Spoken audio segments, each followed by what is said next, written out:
ये चैनल केवल मनोरंजन के लिए है। हम किसी भी तरह के अंधश्रद्धा को बढ़ावा नहीं देते।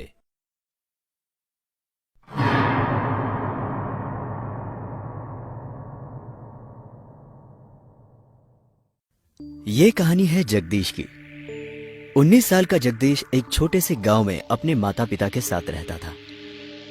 जगदीश के कई दोस्त शहर जाकर अच्छा काम करते थे। उनमें से एक दोस्त ने जगदीश को सलाह दी कि वो भी उसके साथ शहर में जाकर काम ढूंढे। जगदीश के दोस्त ने बताया कि शहर में गांव की मजदूरी से भी ज्यादा पैसे मिलते हैं। जगदीश को अपने दोस्त की बात सही लगी और वो उसके साथ शहर चला गया। जगदीश के दोस्त ने उसे एक जगह वॉचमैन की नौकरी दिलाई और ये जगह थी मुर्दा घर, वो भी नाइट शिफ्ट। जगदीश को इस बात से ज्यादा फर्क नहीं पड़ रहा था क्योंकि यहां पर उसे अच्छी खासी तनख्वाह मिल रही थी। जगदीश जानता था कि उसे कहीं और रात के 10 घंटे ड्यूटी करके इतनी अच्छी तनख्वाह नहीं मिलेगी। जगदीश का काम का पहला दिन था। जगदीश की ड्यूटी रात के 9 बजे से लेकर सुबह 7 बजे तक की थी। जगदीश ठीक 10 मिनट पहले वहां पहुंचा और वहां के मॉर्निंग शिफ्ट वाले वॉचमैन चाचा से मिला। उन्होंने जगदीश को देखते ही कहा, तो तुम आ गए नए वॉचमैन? तुम्हारी उम्र तो बहुत कम लगती है। कितने साल के हो तुम? चाचा जी, मैं 18 साल का हूँ। घर की हालत ठीक नहीं है, इसीलिए गांव से शहर पैसे कमाने के लिए आया हूँ। अच्छी बात है, पर तुम यहाँ नए हो इसलिए एक चेतावनी देना चाहूंगा। तुम्हारी ड्यूटी मुर्दा घर के बाहर है, इसीलिए सिर्फ बाहर ही ध्यान देना। अंदर क्या होता है क्या नहीं होता, कैसी आवाजें आती है, ये देखना तुम्हारा काम नहीं है। ये सब देखने के लिए अंदर बहुत सारे लोग हैं। चाहे कुछ भी हो जाए, अंदर जाने की जरूरत नहीं है, खासकर रात के 12 बजे के बाद। जगदीश को उनकी बातें थोड़ी अजीब जरूर लगी, लेकिन जगदीश को यह पता था कि मुर्दा घर को लेकर लोग अंधविश्वास पालते हैं। इसलिए जगदीश हाँ में सिर हिलाकर अपनी यूनिफॉर्म पहन के चला। रात के 10 बज रहे थे। मुर्दा घर में काम करने वाले सारे कंपाउंडर और डॉक्टर्स घर जा चुके थे। तभी उसने अंदर से एक अजीब सी आवाज सुनी, मानो अंदर कोई लॉकर के लोहे के दरवाजे पे कुछ पटक रहा हो। जगदीश ने अपनी वॉचमैन वाली छड़ी उठाई और सीधा अंदर भागा। अंदर जाते ही जगदीश ने सारी लाइटें जलाई और उसने अपने सामने जो देखा तो वो डर गया। अंदर बड़े बड़े बैग्स में कई सारी लाशें थी और उनमें से एक लाश सबसे ज्यादा घिनौनी थी। उसे देखकर जगदीश को उल्टी आने लगी। वो सीधा मुर्दा घर से बाहर भागा। जगदीश को अब एहसास हुआ आखिर क्यों उसे अंदर जाने से मना किया गया था।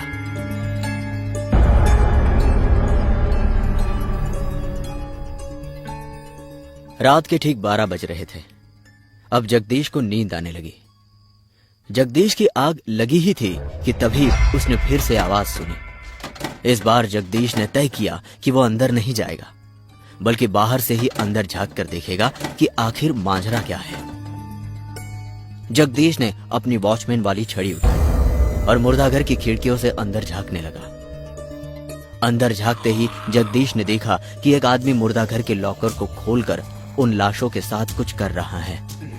जगदीश ने उसे देखते ही आवाज उठाई, कौन हो तुम? अंदर क्या कर रहे हो? उस आदमी ने पलट कर नहीं देखा, बल्कि वो उसे अनसुना करके दूसरे लॉकर खोलने लगा। जगदीश भागते हुए अंदर गया और उसने उस आदमी का कॉलर पकड़ा। तब जगदीश ने देखा कि वो आदमी कोई और नहीं बल्कि वही सड़ी हुई लाश है जिसे देखकर वो उल्टियां कर रहा था। जगदीश डर के मारे जोर से चिल्लाया। वो आदमी अजीब तरह से हंसते हुए उसकी तरफ बढ़ने लगा। जगदीश अपनी जान बचाने के लिए वही सर्जरी रूम के अंदर भागा और उसने उस रूम का दरवाजा अंदर से बंद कर लिया। जगदीश ने कांपते हुए अपनी जेब से अपना फोन निकाला और उसके दोस्त को फोन किया। हेलो, हेलो, मुझे बचाओ, ये लोग मुझे मार डालेंगे, मुझे बचाओ, हेलो हेलो हेलो, ये लोग मुझे मार डालेंगे, मुझे बचाओ, हेलो हेलो हेलो। उसके दोस्त को पहले तो कुछ समझ में नहीं आया।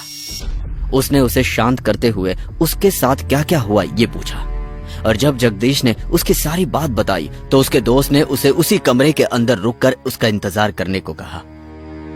जगदीश ने फोन रखा ही था, तभी कोई जोर से उस कमरे का दरवाजा खटखटाने लगा।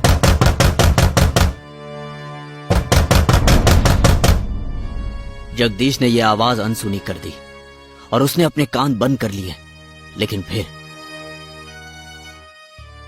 जगदीश धीरे से पीछे मुड़ा और उसके पीछे वही डरावना आदमी बैठा हुआ था। तुम्हें क्या लगता है मैं यहाँ नहीं आ सकता?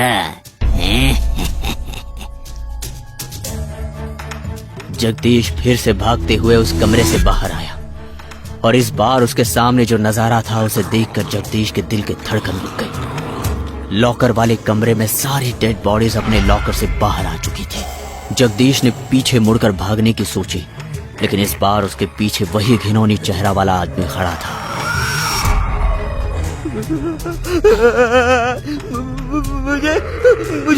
मुझे जाने दो, मुझे जाने दो यहाँ से, मुझे यहाँ से जाने दो, बचाओ! उन सब ने उसे चारों ओर से घेर लिया और जानवरों की तरह उस पर टूट पड़े।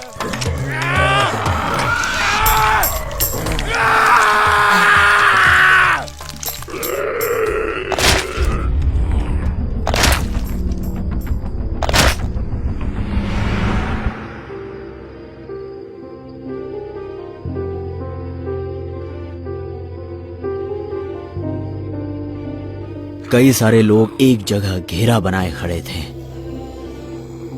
थोड़ी देर बाद जगदीश का दोस्त हांफते हुए वहां पहुंचा तो उसने देखा। सुनिए, क्या आपने मेरे दोस्त को देखा क्या? वो यही नाइट वॉचमैन का काम करता है। और वो सब लोग उसकी तरफ मुड़े और वो चिल्लाया, क्योंकि वो सब की सब लाशें थी। उसका दोस्त वही नीचे जमीन पर पड़ा था और अब शायद उसकी बारी थी।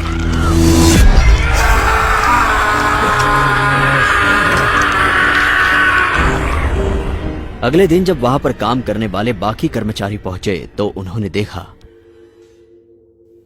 अरे ये नया वॉचमैन कहाँ चला गया? हैं? और ये क्या? ये सारे लॉकर्स किसने खुले छोड़ दिए? वो एक के बाद एक सारे लॉकर्स बंद कर रहा था। तभी उसने एक लॉकर्स के अंदर दो नई लाशें देखी। एक लाश थी जगदीश की और दूसरी लाश थी उसके दोस्त की, जो कई हिस्सों में कटी हुई थी।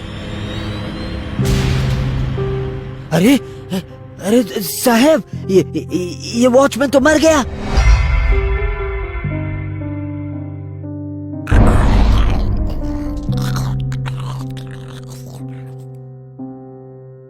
यदि आप हमारे चैनल पे नए हो तो चैनल को सब्सक्राइब करना ना भूलें और बेल आइकन पे क्लिक करें ताकि हमारे सारे न्यू स्टोरीज आप सबसे पहले देख सकें। अगर आपको ये स्टोरी अच्छी लगी हो तो लाइक करें और हमें कमेंट करके ये बताएं कौन सा पार्ट आपको बहुत पसंद आया, और अपने दोस्तों के साथ शेयर करना ना भूलें। आप हमें फेसबुक और इंस्टाग्राम पेज पर भी फॉलो कर सकते हैं @SkullTales।